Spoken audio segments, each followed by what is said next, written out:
The Plymouth Express Affair, by Agatha Christie, delivered to you in audiobook format by Audible Adventures.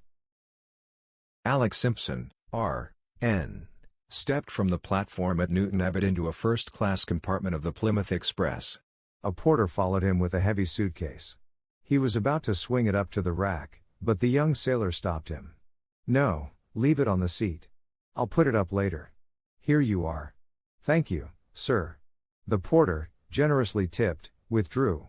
Doors banged, a stentorian voice shouted, "Plymouth only. Change for Torquay.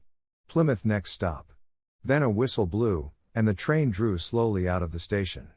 Lieutenant Simpson had the carriage to himself. The December air was chilly, and he pulled up the window. Then he sniffed vaguely, and frowned. What a smell there was! Reminded him of that time in hospital, and the operation on his leg. Yes, chloroform, that was it.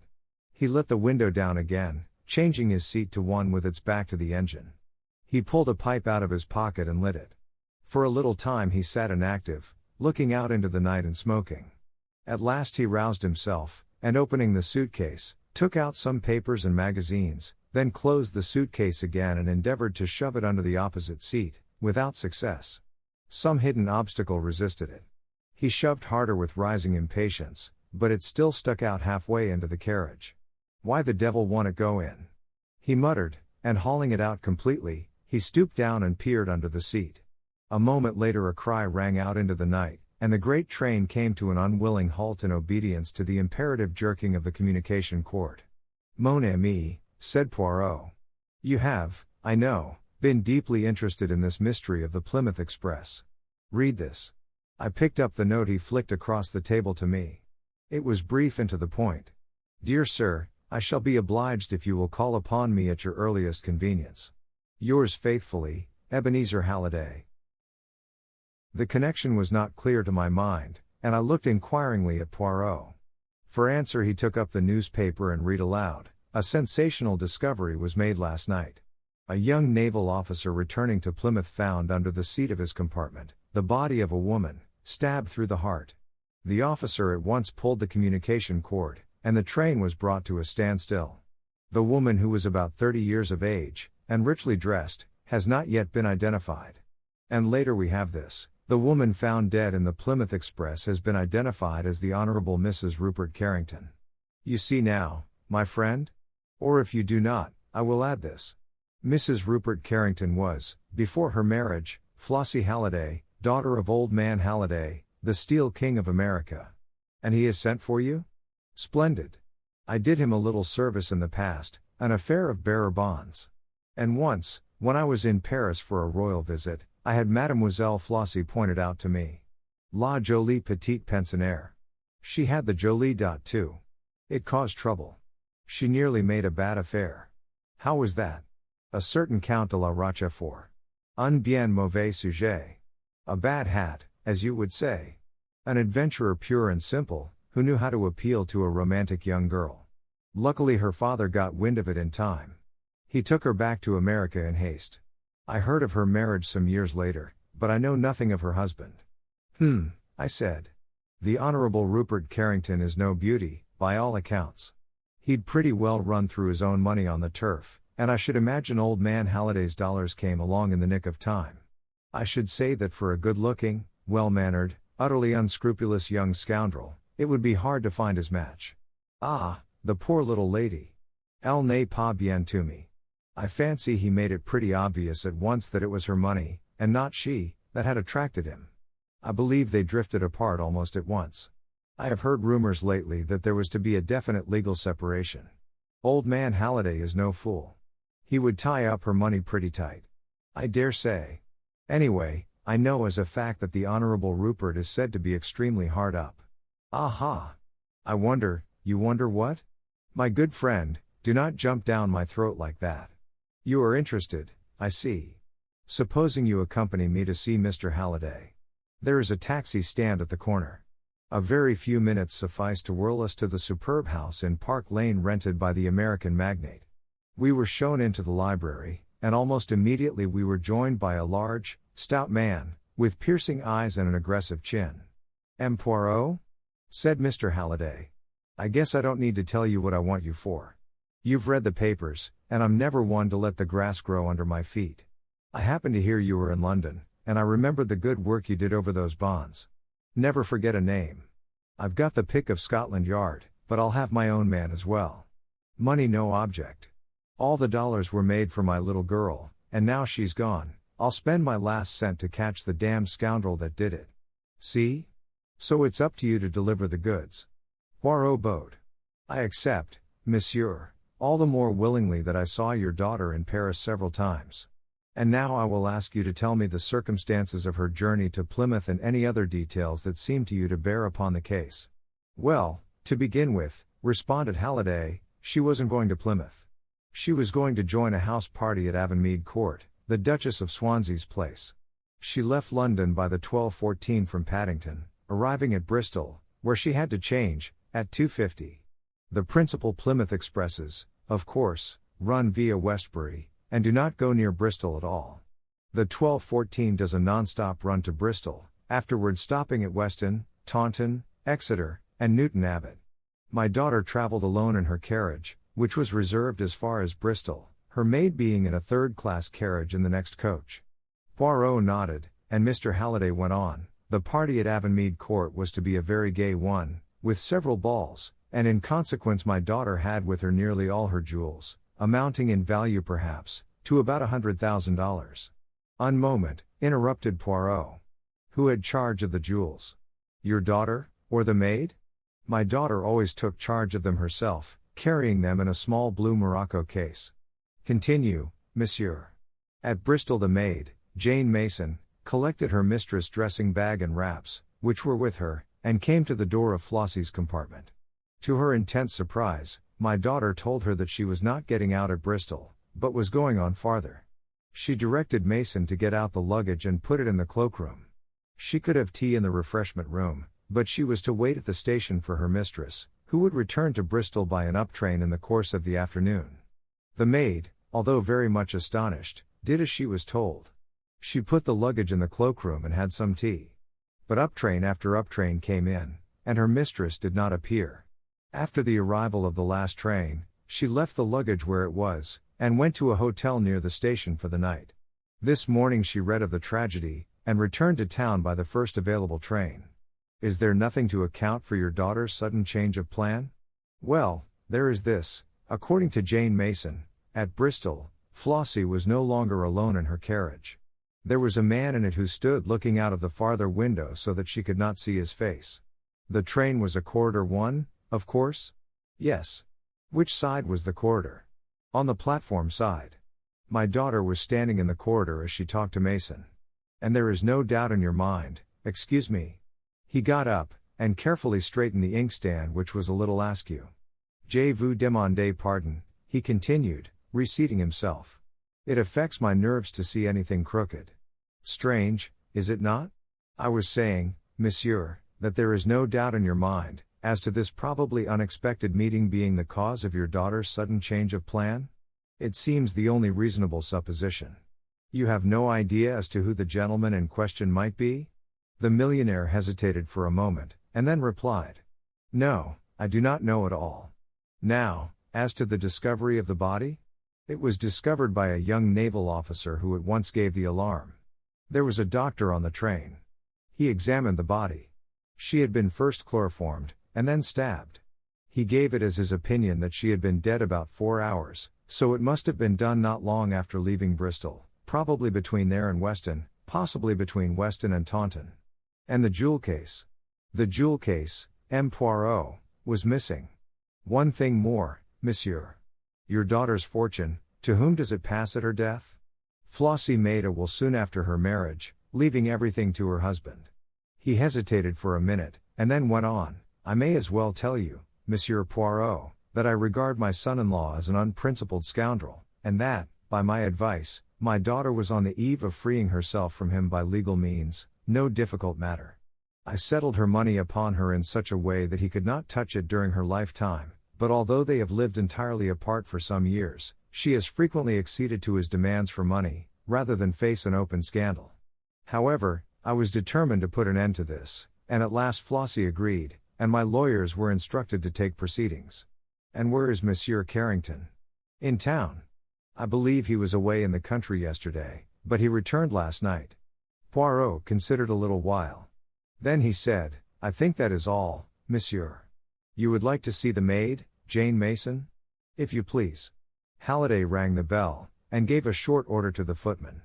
A few minutes later Jane Mason entered the room, a respectable, hard-featured woman, as emotionless in the face of tragedy as only a good servant can be.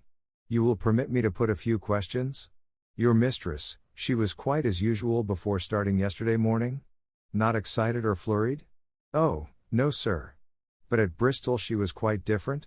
Yes sir, regular upset, so nervous she didn't seem to know what she was saying. What did she say exactly?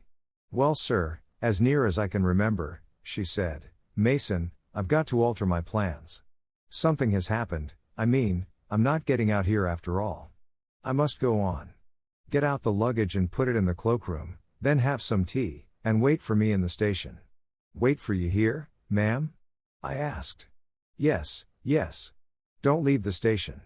I shall return by a later train. I don't know when. It mayn't be until quite late. Very well, ma'am, I says. It wasn't my place to ask questions, but I thought it very strange. It was unlike your mistress, eh? Very unlike her, sir. What did you think? Well sir, I thought it was to do with the gentleman in the carriage. She didn't speak to him, but she turned round once or twice as though to ask him if she was doing right. But you didn't see the gentleman's face? No sir, he stood with his back to me all the time. Can you describe him at all? He had on a light fawn overcoat, and a traveling cap. He was tall and slender, and the back of his head was dark. You didn't know him? Oh, no, I don't think so, sir. It was not your master, Mr. Carrington, by any chance? Mason looked rather startled. Oh, I don't think so, sir. But you are not sure? It was about the master's build, sir, but I never thought of it being him. We so seldom saw him. I couldn't say it wasn't him. Poirot picked up a pin from the carpet, and frowned at it severely, then he continued, would it be possible for the man to have entered the train at Bristol before you reached the carriage? Mason considered. Yes sir, I think it would. My compartment was very crowded, and it was some minutes before I could get out, and then there was a very large crowd on the platform, and that delayed me too. But he'd only have had a minute or two to speak to the mistress, that way. I took it for granted that he'd come along the corridor.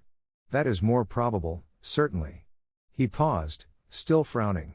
You know how the mistress was dressed, sir? The papers give a few details, but I would like you to confirm them.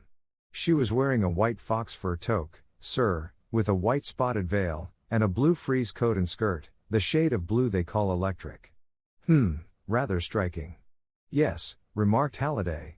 Inspector Japp is in hopes that may help us to fix the spot where the crime took place. Anyone who saw her would remember her. Precisement, thank you, mademoiselle. The maid left the room. Well. Poirot got up briskly. That is all I can do here, except, monsieur, that I would ask you to tell me everything, but everything. I have done so. You are sure? Absolutely. Then there is nothing more to be said. I must decline the case. Why? Because you have not been frank with me. I assure you, no, you are keeping something back. There was a moment's pause, and then Halliday drew a paper from his pocket and handed it to my friend. I guess that's what you're after, Monsieur Poirot, though how you know about it fairly gets my goat. Poirot smiled, and unfolded the paper. It was a letter written in thin sloping handwriting. Poirot read it aloud. Chère Madame, it is with infinite pleasure that I look forward to the felicity of meeting you again. After your so amiable reply to my letter, I can hardly restrain my impatience. I have never forgotten those days in Paris. It is most cruel that you should be leaving London tomorrow.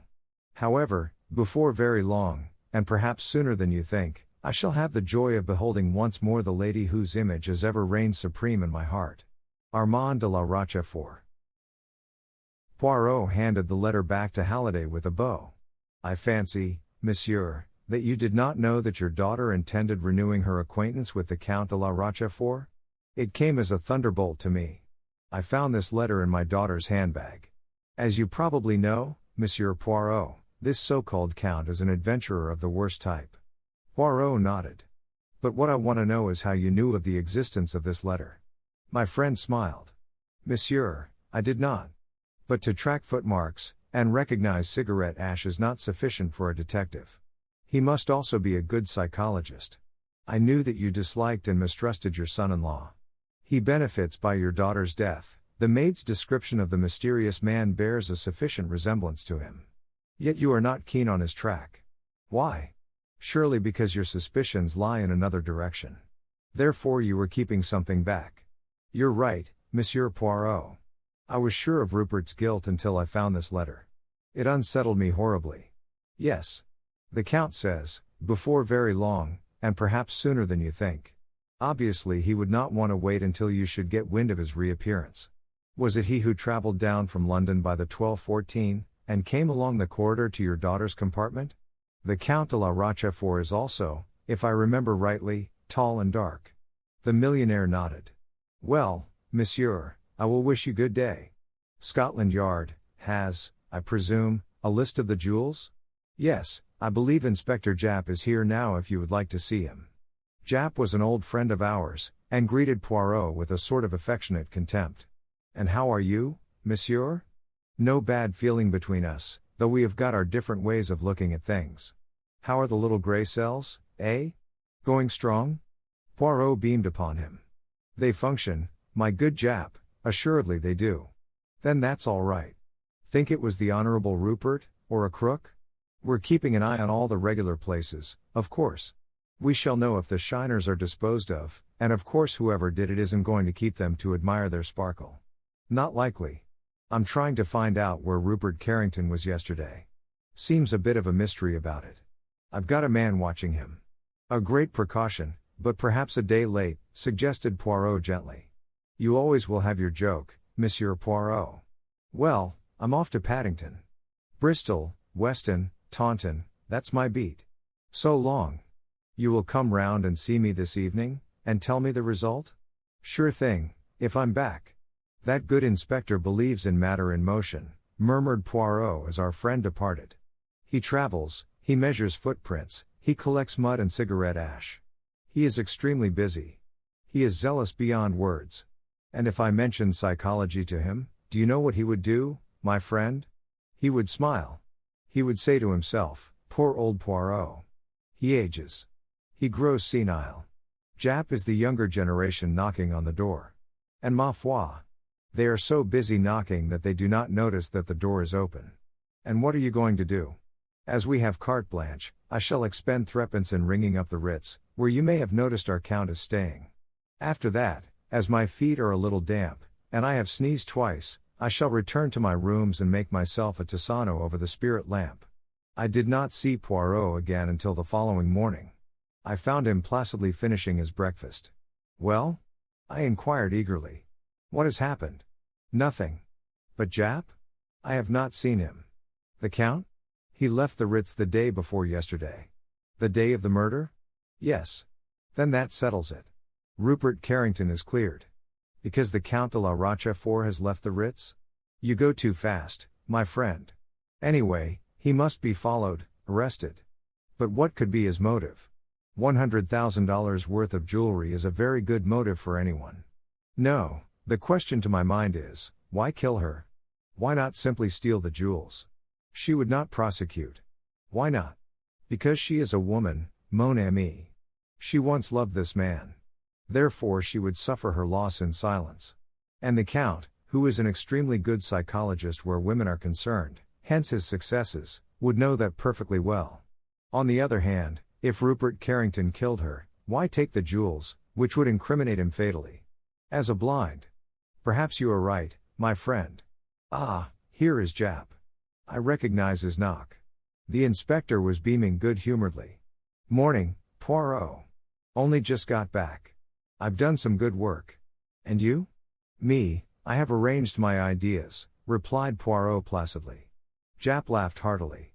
Old chap's getting on in years, he observed beneath his breath to me. That won't do for us young folk, he said aloud. Quel dommage? Poirot inquired. Well, do you want to hear what I've done? You permit me to make a guess? You have found the knife with which the crime was committed by the side of the line between Weston and Taunton, and you have interviewed the paper boy who spoke to Mrs. Carrington at Weston. Japp's jaw fell. How on earth did you know? Don't tell me it was those almighty little gray cells of yours. I am glad you admit for once that they are almighty. Tell me, did she give the paper boy a shilling for himself? No, it was half a crown. Japp recovered his temper and grinned. Pretty extravagant, these rich Americans. And in consequence the boy did not forget her? Not he. Half-crowns don't come his way every day. She hailed him and bought 2 magazines. One had a picture of a girl in blue on the cover. That'll match me, she said. Oh. He remembered her perfectly. Well, that was enough for me. By the doctor's evidence, the crime must have been committed before Taunton. I guessed they'd throw the knife away at once, and I walked down the line looking for it, and sure enough, there it was. I made inquiries at Taunton about our man, but of course it's a big station, and it wasn't likely they'd notice him.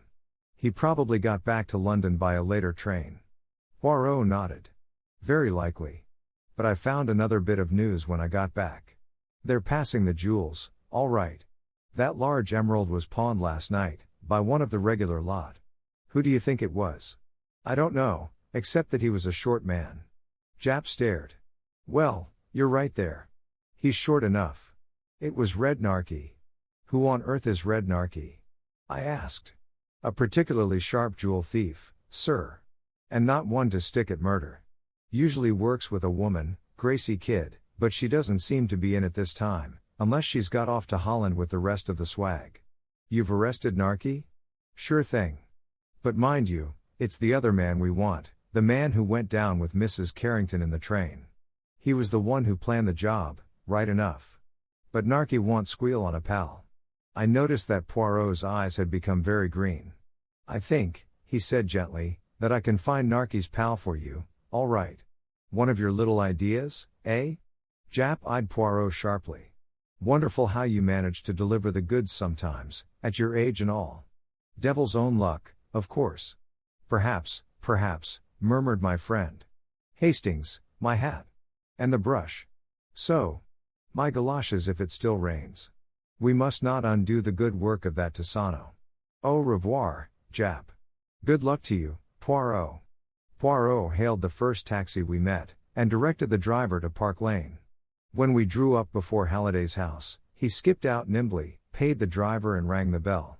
To the footman who opened the door he made a request in a low voice, and we were immediately taken upstairs. We went up to the top of the house, and were shown into a small neat bedroom. Poirot's eyes roved round the room and fastened themselves on a small black trunk. He knelt in front of it, scrutinized the labels on it, and took a small twist of wire from his pocket. Ask Mr. Halliday if he will be so kind as to mount to me here, he said over his shoulder to the footman. The man departed, and Poirot gently coaxed the lock of the trunk with a practiced hand. In a few minutes the lock gave, and he raised the lid of the trunk. Swiftly he began rummaging among the clothes it contained, flinging them out on the floor. There was a heavy step on the stairs, and Halliday entered the room. What in hell are you doing here? He demanded, staring. I was looking, monsieur, for this. Poirot withdrew from the trunk a coat and skirt of bright blue frieze, and a small toque of white fox fur. What are you doing with my trunk? I turned to see that the maid, Jane Mason, had just entered the room. If you will just shut the door, Hastings. Thank you. Yes, and stand with your back against it. Now, Mr. Halliday, let me introduce you to Grace Kidd, otherwise Jane Mason, who will shortly rejoin her accomplice, Red Narky, under the kind escort of Japp. It was of the most simple. Poirot waved a deprecating hand, then helped himself to more caviar. It is not every day that one lunches with a millionaire. It was the maid's insistence on the clothes that her mistress was wearing that first struck me. Why was she so anxious that our attention should be directed to them? I reflected that we had only the maid's word for the mysterious man in the carriage at Bristol. As far as the doctor's evidence went, Mrs. Carrington might easily have been murdered before reaching Bristol. But if so, then the maid must be an accomplice. And if she were an accomplice, she would not wish this point to rest on her evidence alone. The clothes Mrs. Carrington was wearing were of a striking nature. A maid usually has a good deal of choice as to what her mistress shall wear. Now if, after Bristol, Anyone saw a lady in a bright blue coat and skirt, and a fur toque, he will be quite ready to swear he has seen Mrs. Carrington. I began to reconstruct. The maid would provide herself with duplicate clothes. She and her accomplice chloroform and stab Mrs. Carrington between London and Bristol, probably taking advantage of a tunnel. Her body is rolled under the seat, the maid takes her place. At Weston she must make herself noticed. How? In all probability, a newspaper boy will be selected. She will ensure his remembering her by giving him a large tip. She also drew his attention to the color of her dress by a remark about one of the magazines. After leaving Weston, she throws the knife out of the window to mark the place where the crime presumably occurred, and changes her clothes, or buttons a long mackintosh over them. At Taunton she leaves the train and returns to Bristol as soon as possible, where her accomplice has duly left the luggage in the cloakroom. He hands over the ticket and himself returns to London. She waits on the platform, carrying out her role, goes to a hotel for the night and returns to town in the morning exactly as she said. When Japp returned from his expedition, he confirmed all my deductions. He also told me that a well-known crook was passing the jewels. I knew that whoever it was would be the exact opposite of the man Jane Mason described. When I heard that it was Red Narky, who always worked with Gracie Kidd, well, I knew just where to find her. And the Count? The more I thought of it, the more I was convinced that he had nothing to do with it. That gentleman is much too careful of his own skin to risk murder. It would be out of keeping with his character. Well, Monsieur Poirot, said Halliday, I owe you a big debt. And the check I write after lunch won't go near to settling it. Poirot smiled modestly, and murmured to me, the good Jap, he shall get the official credit, all right, but though he has got his Gracie Kidd, I think that I, as the Americans say, have got his goat. The end. Thank you for listening to an audiobook from Audible Adventures. Don't forget to like, subscribe, and stay tuned for more remarkable audiobook adventures.